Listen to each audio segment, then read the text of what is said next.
I hope you enjoy this program about my favorite topic, tropical fish. Video cassettes of this program are available for $14.95 each by writing to Video Sig, 1030 East Duane Avenue, Suite C, Sunnyvale, California, 94086, or call 1-800-245-6717. In California, call 1-800-222-2996.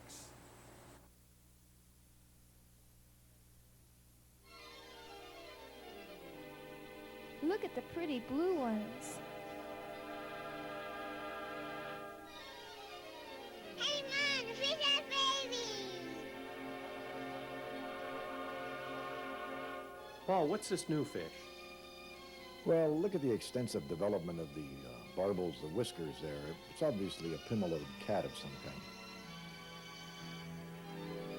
Mardell Laboratories and Aquarium Food are proud to present Help with the Home Aquarium from Paul Spiess,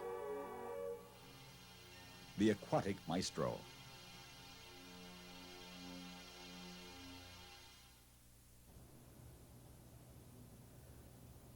We're at the Brian Duff home in Glenview, Illinois, suburb of Chicago, enjoying his rather unusual shaped aquarium. This is 2 feet high, 2 feet long, and about 18 inches wide. So what we've got here is a big ice cube for all practical purposes. But the exciting part about it is that, like an ice cube, it's got clarity, and clarity speaks to the issue of water quality. The other thing that attests to the fact of water quality is this beautiful tricolored shark that's dominating the picture, as well as the Plecostomus, who's doing a little hide number under the rocks there. But these guys are both about 5 years old. And as we look around, we see 2 or 3 nice wag swordtails and zebras, rainbow shark, some Celebes rainbows. And the fact that these Celebes rainbows, as well as the swordtails, are doing well in here says that we've got water quality, because those guys in particular would like a little more salt in the water, but yet they're still doing well. Stress is the name of the game here that we're talking about, and stress avoidance is disease avoidance. And stresses come disguised in many different shapes. I'll tell you about a stress that happened in my house some years ago, 30 years ago maybe. My son Pat was about 4 years old. I had this tank that was just like what we're looking at here, but it was about twice as long and had some big fish in it, including an Oscar that had grown up to about a foot long. And I used to feed that guy night crawlers, and all I had to do was hold a night crawler above the aquarium, and he would come out to get it. Well, my son thought that was pretty nice, so he had one of his friends over and going to show Johnny the jumping fish, see? Well, he couldn't reach the aquarium, so he stood on the arm of the couch and still couldn't reach it, so he leaned over a little bit, and the Oscar obliged him, jumped out of the aquarium, jumped on the couch with him. So when I heard all the racket up there, I went up, and there was Pat and Johnny and one Oscar on the couch doing a little bobbing and weaving, but I put the guy back, and typical of any healthy fish, the trip to the couch really didn't bother him a lot. Took a little hide off him, a little slime, but he was all right. Back in those days, things were different than they are today, I'll tell you. One of the things we did, for instance, to control disease was to put pennies in the aquarium. And that was a little touch and go, because copper is a pretty nasty medicine. And when you put it in there, you better be able to measure what's in there or control it. And you know how we did it? Simple this. All we did was put in some snails. Now, snails die before fish do when exposed to copper. So we would watch the setup, and when the snails started to die off, you real quick take the pennies out and you make some water changes. And then we saved the day. Well, we've come a long way now since those pennies in the aquarium days. Things have changed. And when we want to doctor sick fish today, we use medicines made by companies like Mardell Laboratories. And that's a good place to go when we want to consider disease control. When you look at the Aquarium Beautiful and you consider what goes into making it that Aquarium Beautiful, that living picture, and some things come to mind automatically, you know, and it might be the plants, it might be the background, certainly the fish contribute, the rocks, But you don't often think about the negative side of this, disease or lack of disease, because that certainly is a contributor to the aquarium beautiful. Now, there's a good approach. If you get a problem in the aquarium, if some parasite shows up, well, you pop down to the pet shop and you get the proper medicine. I'm looking at Maricide here. Now, this is for ick, Mardell's Maricide, and it's good for this protozoan parasite. But I'm telling you that the best approach is not to use medicines at all. What we want to do is avoid the need for the medicines, preventive maintenance of the aquarium. You see, there are certain things that contribute to building up an arena that is going to favor the parasite as opposed to the fish. Obviously, in those conditions, this parasite takes over. What parasites we talking about? Protozoan, like the ick, that's a little bigger bug. Bacteria, sort of a middle-sized bug. Virus, smaller bug yet. All different kinds. In fact, the same kind of things that give us problems as human beings. After all, the fish, which it's very easy to think of, oh, it's just that little beautiful thing swimming around my aquarium. The fish is as complex an animal as we are. It has all of the chances to get sick as we do. Simple as that. How do we avoid getting sick? Well, we don't get run down. We avoid the opportunity for the disease to take over. That's what we're going to do in the aquarium. We don't want to have to start depending on a medicine. We'll use it if the time comes that we have to. But consider this, a little preventive maintenance along the way, and we'll never have an arena that favors the bug. Now, here's a collection of medicine that matches most of the problems that anybody's going to run into in their aquarium. That's an approach to controlling disease. There's another approach to controlling disease. That's by avoiding it.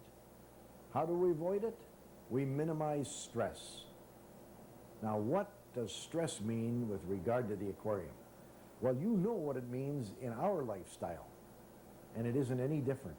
You see, we take that animal, that fish, we take him out of his natural habitat, pop him in the aquarium, and say, live forever, baby. We got to take care of things if we expect that to happen. Minimize stress. What is it? I define it this way with respect to the fish. Anything that makes the fish adjust its lifestyle.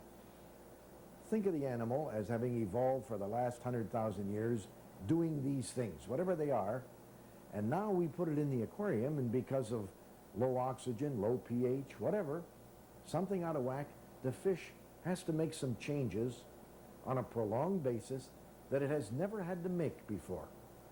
That's death. That's stress. That's starting to favor an arena where the bug can take over, and we have to avoid that. Remember the number 2 in our 3 fish sequence, water quality. All of this stuff goes into favoring the fish. A strong fish takes care of itself. There's a lake in South America that the natives fish regularly, one of many, but a huge lake that is interconnected with rivers that are nearby.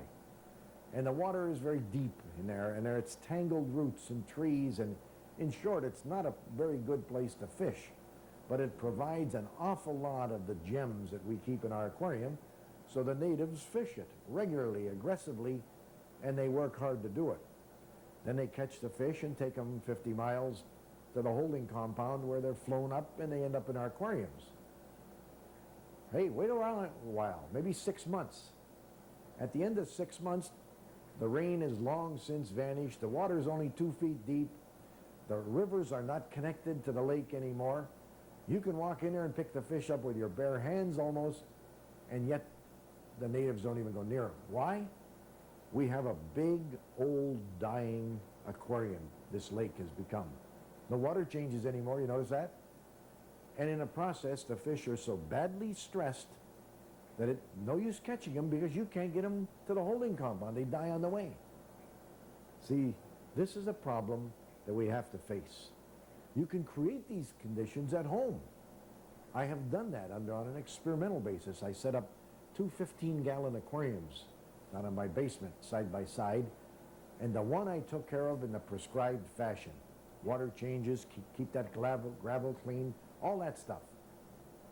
The other one, I let it go like the lazy hobbyist lets their aquarium go. Let the algae accumulate all over. Let the dirt accumulate. Let the water evaporate. Heck, I'll fill it back up. You know, that kind of thing. Sure enough, after about 6 months, this aquarium started to break down. We started to see the results of it. Split fins, bacterial degradation of the tissue in the fins. If a fish loses a scale, they got fungus next day. The whole thing was septic. Now, a month later, I lost the first fish in that setup. Now, there's no point in going any further with this one, simply because if I do, I'm going to lose all the fish. So now I have to cure them. How did I do it? I made water changes, 1/4 of the volume, every day for a week. Everything cleared up, except velvet. Velvet's a nasty one. You almost have to use the copper medicine for velvet. Everything cleared up. Did I cure it? No, no, no, no. No, I gave the fish an arena that favored them. And a healthy fish takes care of itself very readily. You think of it as a very simple little thing that we keep in our aquarium. Forget that. Think of it as a complex animal like us. And all the things that can go wrong to us if we get run down can go wrong to the fish if they get run down. Let's avoid the run down business. Let's take care of everything. Let's avoid stress.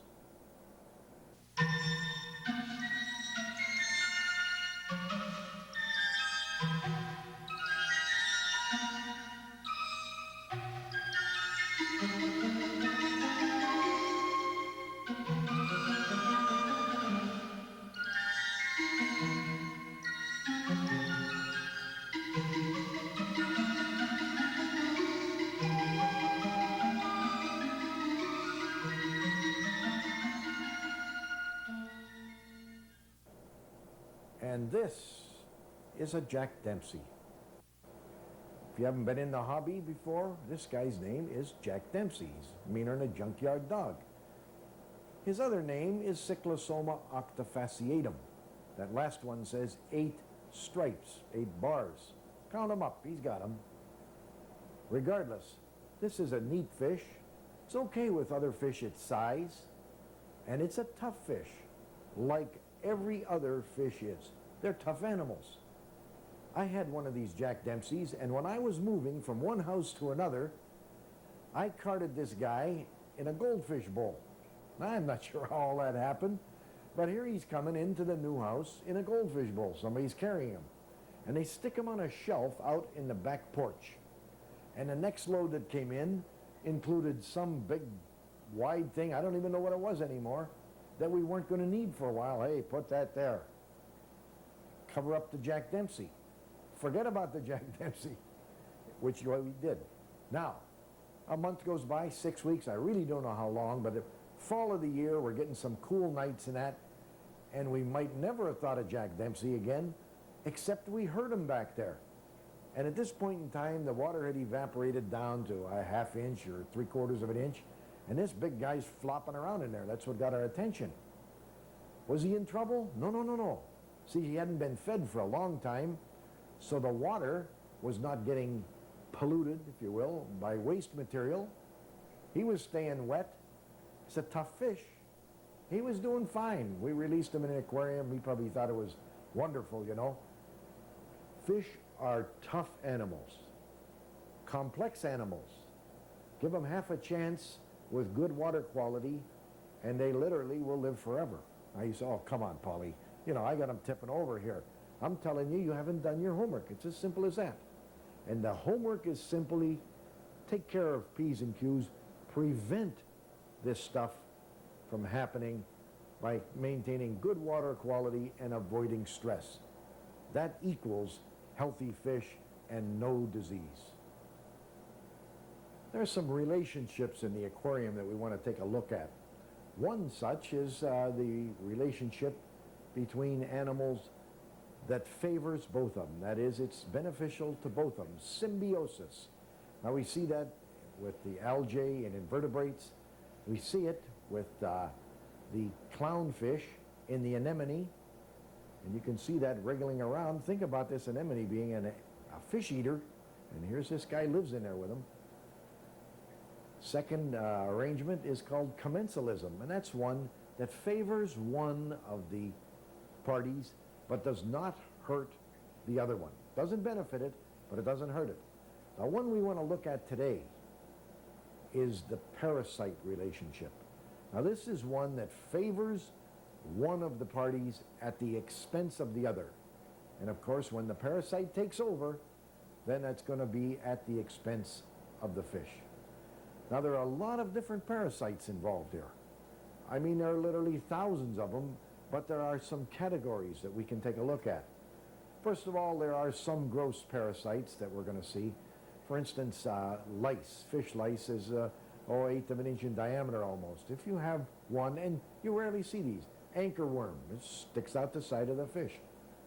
But there are other ones like flukes that get in a fish's gill. When you see them dashing against that air hose and that, out of sight, you know, under the gill cover, there's bacteria. There's fungal spores in the water. There's protozoan considerations like ick. Ick is the white spot disease. There's virus. A lot of different parasites. And with all of this going on in the aquarium, when something goes wrong, hey, you know what we say? I doctored my aquarium. Oh, in a pig's ear, you doctored your aquarium. Doctoring implies diagnosis. Did you do a diagnostic routine? Let me ask you this. The last time you went to the doctor and said, "Doctor, I'm sick," did he say to you, "Go over to the shelf and grab some medicine for yourself"? No. He does blood work. He does urine analysis. When he gets all the results back, he says, "This is precisely the bug you have, and this is precisely the medicine for that." Well, it's tough to come up to those skills at the aquarium hobby level. But as an aid to doing that, here is a diagnostic chart that we can take a look at. Now, this is set up to help in the decision-making process. We look at this, and there's a starting point. It says, does this apply or this apply? And you make a decision, yes or no. And depending on what you see and what you decide, you go one part of that path or another. And you keep responding to these questions. Does it have spots? Yes or no? And finally, you'll get down to the end where it'll say, okay, having made these decisions, this is what you have, and this is the medicine that applies. Here's a copy of the diagnostic chart that can be yours for the asking. If you want to write Mardell at an address that will be given you in a little bit. Aquarium Guide and Fish Disease Chart. Now, obviously, companies that are in the business of making medicines that control these diseases must have some pretty educated scientific types on board. Well, at Mardell Laboratories, one of these guys is Ron Reed, Technical Services Director. Treating fish in a closed system differs from treating animals that are confined to a cage or other type of environment. Fish cannot be removed from that environment because it's very difficult to take them out of an environment, put them in another system, and then try to medicate them. It creates stress for the fish, makes it very difficult, and it also neglects the total problem by removing one fish when all the fish have been exposed to the same problems within that original environment. So when treating fish in a closed system, it's very important that they be treated as a group of fish rather than individually. Also in a closed system, fish don't have means of escape or escape mechanisms. Therefore, any problem that's within that system is either concentrated or magnified by not having that ability to leave that system. Medications that go into a closed system have to treat not only the fish, but they also have to be used to prevent problems such as affecting the good bacteria or biological filter that exist in that system. The closed system has other problems in that it's magnified by bacterial problems, parasites, more interaction among the species, and therefore this also creates problems for the fish within that environment. If you have fish within a system and they're taken out for parasite problems, putting into another system, the possibility of transmitting diseases from one tank to another can occur. So it's not a good idea to isolate these fish or treat them separately.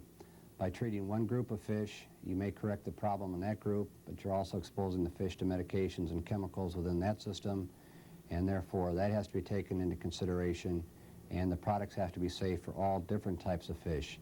Medications that affect one group of fish and may not affect another can cause toxic problems, and that makes it very difficult. So choosing the proper medications has to be safe for the widest variety of fish within that system to make it safe for a particular group. Species variation among fish, there are problems with certain chemicals and antibiotics, and as such it creates problems for manufacturers or for us to develop drugs to treat these particular fish without looking at a number of types of chemicals. We're limited from using certain types of chemicals or antibiotics because if they only affect one or two groups of fish, it's useless to the hobby or to other people if they can't treat that whole system rather than trying to isolate those fish. If you have parasites in fish, trying to medicate for parasites, you also have to consider the fact that you really don't know what you have. You don't have microscopes available. You don't have the time to treat fish like you would a dog or a cat, so it's very critical that they be treated within the first 24 hours. So you have to make some decisions as far as what you're treating. You can assume you have a parasite problem. The biggest problem in tropical fish are parasites. This always leads to secondary bacterial infection, and that's generally what causes the problems with most fish, or cause the death of these fish, is when they're treated for bacterial, when in actuality it's caused by parasites. Parasitic infestations can resemble bacterial problems, and these problems are often misdiagnosed, and that's one of the problems that can occur when working with fish. So you should always assume that you have a parasite problem, a secondary bacterial infection, treat for the primary problem of parasites with an antibiotic to prevent secondary bacterial infection. It's the nature of parasites to be all over the place. We're talking here now bacteria, fungus, those kind of things. So we're going to find them in the aquarium. Simple as that. So how does that impact on our hobby? Well, it means you take care of the water quality, as we've talked about. You take care of all of that stuff so that the fish's health remains great, because healthy fish take care of themselves. But there is a big difference in fish. Now, if we look at some of the so-called naked catfish, for instance, the silurids, like the pomelodullas, like the glass cats, like loaches, like the moonlight gourami, any of these fish that have extremely small scales, they appear to be naked. And indeed, as far as a parasite, an external guy, you're not coming to get a bite, they are, because they're unprotected. Certainly they are compared to these guys we were looking at. The plecostomus types, oh boy, they're in a good fix. They got this armor plating, they got spines, they got fuzz all over them, they got plates, they got scutes. I read a paper one time about a plecostomus in which they, were doing some pathology, some parasitic analysis work. How many are there? 13 different ones on this one catfish. And any one of them in big numbers would have done him in. But this guy had no problem at all. What can we say about that? Well, we certainly know that the catfish was healthy, or the parasite would have started blooming. And we know that that armor plating serves you pretty good when you got fleas out there trying to take a nip on you. Old timer told me one time, if you're keeping loaches, put sand in the aquarium, someplace, even if it's a little pot, so the loaches can go through it, because that's how they get rid of external parasites, like a dog scratching on a hedge to shake the fleas off. You take care of the water, the fish takes care of himself, and they live forever. It's just that the old plecostomus has a better chance of doing it. Maybe a good way to wrap up this discussion of diseases is to visit a pet shop, where I can implant in your mind 3 points about taking care of your fish.